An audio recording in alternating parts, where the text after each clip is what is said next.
લાથડી લાપાળિયા ગામના ખેડૂત ખાતેદારો દ્વારા રેતી પથ્થરના ખનન મામલે જિલ્લા કલેક્ટર શ્રીને આવેદન પત્ર પાઠવી રજૂઆત કરાઈ હતી।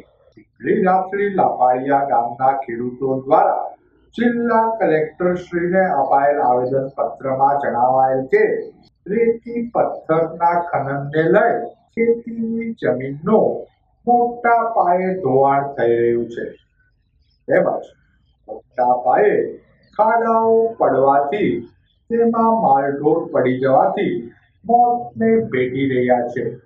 રેતી પથ્થરના થઈ રહેલા ખનનની ન્યાય નિષ્પક્ષ અને સાચી તપાસ કરીને યોગ્ય કાર્યવાહી કરવામાં આવે તેવી ખેડૂતો દ્વારા માંગ કરાઈ હતી। આજ રોજ ભાવનગર જિલ્લા કલેક્ટરને એની આવેદન પત્ર આપવામાં બધા લોકો એની નાની રાજાથડી જલાપરામાંથી આવ્યા છે।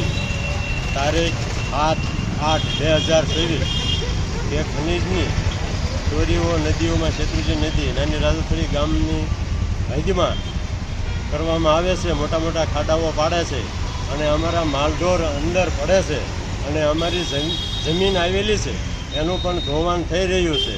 ખનીજની જે વેકરો અને ખનીજનો જે ચોરી કરે છે એમાં મોટી મોટી ખાણીઓ પાડી દે છે અને અમારા માલ ઢોર માઇલ પર પડીને અને મરણ પામે છે અને ખેડૂતોને મોટે પાયે નુકસાન છે અને ખેડૂતનું મોટું ધોવાણ થાય છે નદીનું। બે કાંઠાના ખેડૂતોનું એટલી વિનંતી છે કે કલેક્ટર સાહેબને આને અમારી અરજી સાંભળે।